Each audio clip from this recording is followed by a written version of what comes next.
Reconnaissez que négliger la prière, c'est s'éloigner de Dieu?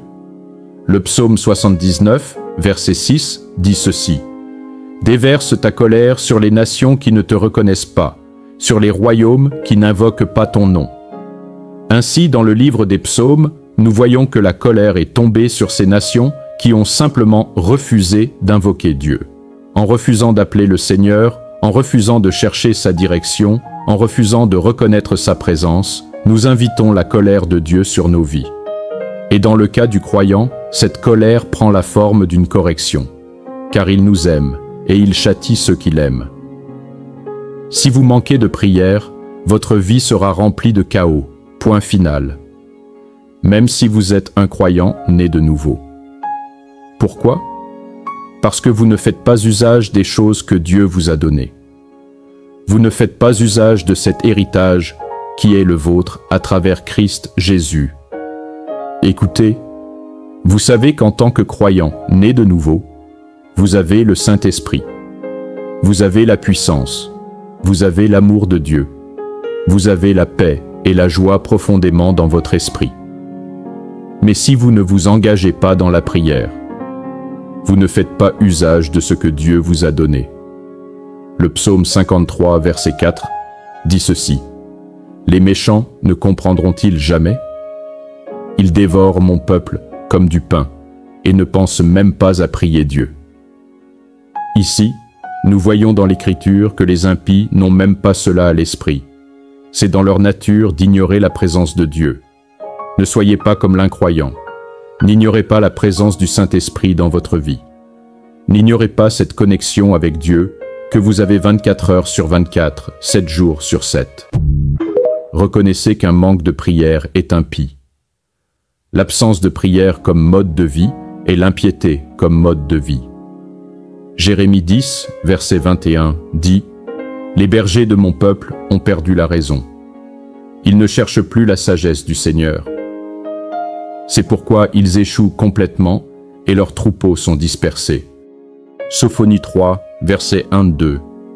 Malheur à Jérusalem, rebelle et souillée, ville de violence et de crime. Personne ne peut lui dire quoi que ce soit. Elle refuse toute correction, elle ne fait pas confiance au Seigneur et ne s'approche pas de son Dieu. Ici, le Seigneur réprimande cette nation parce qu'elle refuse de s'approcher de lui. Jacques 4, verset 2, le dit ainsi. « Vous convoitez ce que vous n'avez pas, alors vous complotez et tuez pour l'obtenir. Vous êtes jaloux de ce que les autres ont, mais vous ne pouvez pas l'obtenir. Alors vous combattez et faites la guerre pour le prendre. Pourtant, vous n'avez pas ce que vous voulez parce que vous ne le demandez pas à Dieu. » Nous devons reconnaître la gravité de l'absence de prière. Nous ne pouvons pas être si désinvoltes face au fait que nous ne cherchons pas la face de Dieu quotidiennement. Écoutez, je comprends que la présence du Saint-Esprit habite dans le croyant 24 heures sur 24, 7 jours sur 7. Je comprends qu'il ne vous quittera jamais ni ne vous abandonnera. Mais la prière est une question de soumission à Dieu. La prière est une question d'alignement avec sa volonté. La prière est une question d'utilisation des choses qu'il a déposées dans votre vie. La prière est une question de faire et de devenir tout ce que Dieu désire. La prière est une question de faire et de devenir ce qui plaît au Père Céleste. Ainsi, si vous ne priez pas en tant que croyant né de nouveau, vous manquez sérieusement dans votre vie spirituelle. Ce n'est pas un message de condamnation, mais un message de correction, car je pense que nous pouvons devenir si passifs dans nos vies concernant les affaires spirituelles, et nous en plaisantons même un peu. Nous en rions. Nous disons des choses comme « Eh bien, vous savez, Dieu m'a travaillé » ou « Je devrais vraiment prier plus souvent » ou « Je devrais vraiment prier plus régulièrement » ou « Mince, j'ai manqué plusieurs semaines de prière, il faut que je m'y remette ». Nous traitons cela comme un régime alimentaire que nous ne suivons pas bien, alors qu'en fait, c'est l'essence même de la spiritualité. C'est jouir de la présence de Dieu, c'est communier avec le Saint-Esprit, c'est recevoir la révélation de la parole, c'est être revêtu de hardiesse, de foi, de joie et de paix. C'est pour vous aider à vous concentrer, à recevoir des directives. C'est la manière dont nous marchons avec le Saint-Esprit, c'est la prière. Vous pouvez prier en vous retirant dans une pièce isolée, c'est une prière intentionnelle, une prière structurée. Mais il y a aussi la prière spontanée. C'est parler au Seigneur tout au long de la journée, reconnaître sa présence à chaque instant de chaque jour, reconnaître sa présence dans la voiture, au travail, à l'école, où que vous soyez, quand vous vous réveillez, quand vous vous couchez. Ainsi, la prière structurée, planifiée, et la prière spontanée sont toutes deux nécessaires. Mais quoi que vous fassiez, croyant, priez. La preuve que vous croyez en la prière, c'est que vous priez. Nous ne prions pas parce que nous sommes autosuffisants. Nous disons au Seigneur des choses comme « Eh bien Seigneur, je n'ai pas vraiment besoin de toi ». Et vous pourriez dire « Quand ai-je dit cela ?» Vous le dites chaque fois que vous commencez votre journée sans prière. Tout ce à propos de quoi vous ne priez pas, vous dites à Dieu « Je n'ai pas besoin de ton aide ». Tout ce à propos de quoi vous ne priez pas, vous dites à Dieu « Je ne veux pas que tu sois impliqué ». L'absence de prière, c'est l'autosuffisance. Bien des fois, nous ne prions pas non plus à cause du péché. J'en parlerai un peu plus dans un moment. D'autres fois, nous prions à cause de l'incrédulité, parce que nous pensons que cela ne fonctionnera pas, parce qu'au fond de nous, nous nous disons « Pourquoi prier si rien ne va changer ?» Toutes ces choses doivent être abordées. Mais à la racine, nous devons reconnaître que l'absence de prière, quelle qu'en soit la raison et quelle que soit sa fréquence, est impie. C'est le point numéro 1. Nous devons le reconnaître. Nous ne pouvons pas être désinvoltes. Nous ne pouvons pas traiter cela comme un objectif que nous n'avons pas atteint ou une bonne idée que nous n'avons pas mise en pratique. Non, la prière est vitale pour la vie du croyant. Numéro 2. Reconnaissez votre besoin de la direction quotidienne du Seigneur. Le psaume 86, verset 1, dit « Incline-toi, ô Seigneur, et écoute ma prière. Réponds-moi, car j'ai besoin de ton aide. » Écoutez, je comprends que nous n'approchons pas le Seigneur seulement pour recevoir de lui. Nous approchons le Seigneur parce que nous recevons de lui. Je comprends aussi que nous n'approchons pas Dieu pour être connectés à lui. Nous prions parce que nous sommes connectés à lui. Donc, je ne veux pas que vous pensiez que je vous impose du légalisme avec ces enseignements. Non, nous comprenons que la connexion est là. Dieu nous aime déjà. Nous avons toutes choses dans l'esprit. Mais quand vous priez, vous reconnaissez votre besoin de lui. Vous dépendez de lui de manière constante. La prière est l'acte de dépendance envers Dieu. J'ai mentionné il y a un instant comment chaque fois que nous passons une journée sans prière, nous disons essentiellement au Seigneur « Je n'ai pas besoin de toi aujourd'hui ». Si vous passez une semaine sans prière, vous dites au Seigneur « Je n'ai pas besoin de toi cette semaine ». Si vous vivez un mode de vie sans prière, vous dites « Seigneur, je peux vivre par ma propre force » et vous êtes autosuffisant. Peut-être est-ce ainsi que vous avez été éduqué. Peut-être qu'à un jeune âge, vous avez dû assumer des responsabilités que la plupart des enfants n'ont pas à assumer. Peut-être avez-vous dû apprendre à être dur, autosuffisant et fort par vous-même. Mais en tant que croyants, nous devons mettre de côté les anciennes mentalités. Nous devons mettre de côté les schémas de pensée qui viennent de la manière dont nous avons été élevés ou de la culture dans laquelle nous avons grandi. Et à la place, nous devons embrasser les réalités de l'Écriture, reconnaissant que nous sommes de nouvelles créations maintenant, adoptant de nouvelles mentalités. Et cette nouvelle mentalité inclut l'idée, la connaissance que j'ai besoin de lui. Il est le souffle de vie. Il est le soutien de toute chose spirituelle dans mon être. Il est le donneur de joie. Il est le révélateur de la vérité. Il est le donneur de discernement. Il est le donneur de paix. Il est le démonstrateur de l'amour. Comment sommes-nous censés devenir comme Christ si nous ne passons pas de temps avec lui? Comment sommes-nous censés expérimenter la transformation? Oui, le voile a été enlevé. Mais fixez-vous vos yeux sur lui, maintenant que vous pouvez le voir dans l'esprit.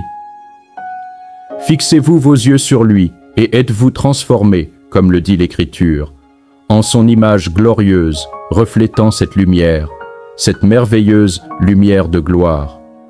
C'est cela la prière.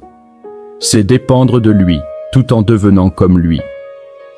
C'est admettre qu'il y a des failles profondes en nous que nous ne pouvons pas gérer seuls. C'est crier « Seigneur, change mon nom, Seigneur, change ma nature.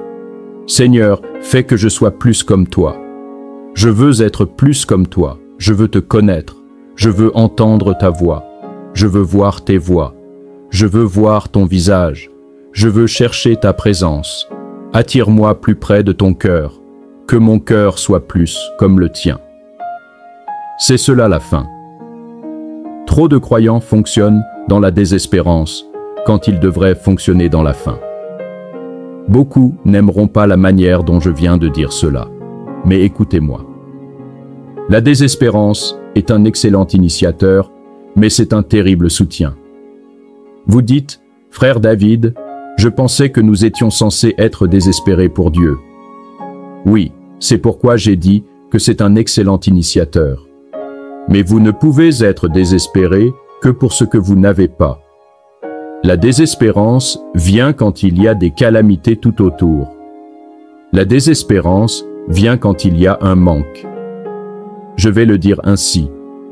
La différence entre la désespérance et le désir, c'est la différence entre la famine et la faim. Eh bien, si vous mangez correctement tous les jours, vous aurez faim pour le prochain repas, mais vous ne serez pas affamé pour cela. De la même manière, si vous passez du temps avec le Seigneur quotidiennement, vous opérez à partir d'un lieu de désir.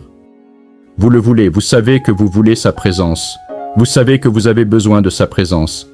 Mais si vous manquez de prière, si vous manquez de dévotion à la parole, si vous manquez de temps passé dans sa présence, alors vous devenez désespéré, car vous vous mettez dans des situations difficiles à cause du manque de sagesse, du manque de devenir comme Christ, du manque de son caractère, du manque de sa puissance.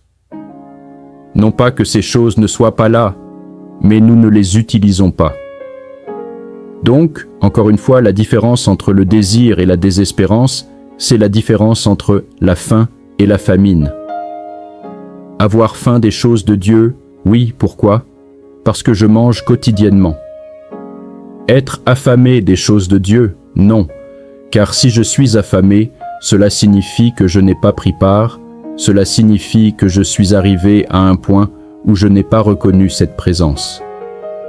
C'est pourquoi nous devons dépendre de lui quotidiennement, avoir faim des choses de Dieu quotidiennement, aller devant le Seigneur en reconnaissant « Je suis brisé sans toi, je suis un désastre sans toi, je suis une épave sans toi ». Je dis souvent aux gens que s'il n'y avait pas la présence du Saint-Esprit, je serais en 1000 morceaux, brisé sur le sol. Sa grâce est la colle qui me tient ensemble dans ma fragilité. Et c'est seulement dans la prière que je trouve cette force qui me soutient. C'est seulement dans la prière que je ressens ce vent dans mon dos, cette force intérieure et cette confiance en qui je suis en Christ, qui vient par le Saint-Esprit à travers la prière. C'est donc le point numéro 2. Vous devez reconnaître votre besoin de la direction quotidienne du Seigneur. Et trop souvent, nous rejetons cette idée. « Oh, je peux gérer, je vais bien, les choses ne vont pas si mal. » Surtout, écoutez-moi maintenant, surtout ceux qui sont dans le ministère. Vous devenez si occupé par le ministère lui-même que vous échouez dans le domaine de la prière. Et ainsi, l'agitation du ministère a remplacé le temps passé avec lui. Je préférerais passer du temps avec lui que faire des choses pour lui. Car si vous faites des choses pour lui sans passer du temps avec lui, les pressions du ministère vous détruiront.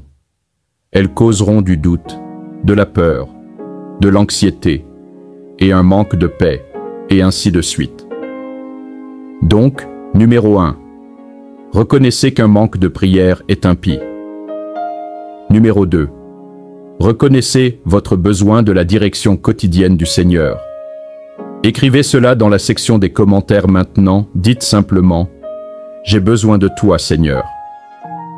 Écrivez-le dans les commentaires maintenant, déclarez-le publiquement, que vous regardiez en direct ou en rediffusion.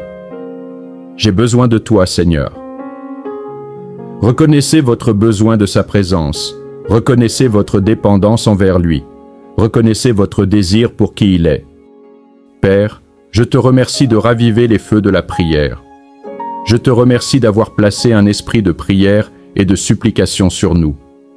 Fais que nous, Saint-Esprit, crions « Abba, Père ». Donne-nous une plus grande faim pour les choses profondes de Dieu. Aide-nous à être attentifs lorsque tu nous invites dans les lieux de prière.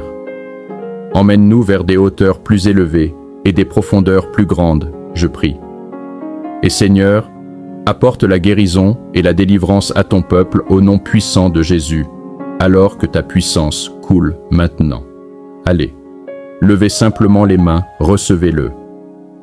Père, touche ton peuple. Je réprimande la maladie et l'infirmité au nom puissant de Jésus. Je réprimande toute attaque démoniaque au nom puissant de Jésus. Prenez un moment, recevez cela maintenant. Au nom de Jésus, nous prions. Je veux que vous le disiez parce que vous y croyez. Tapez « Amen ».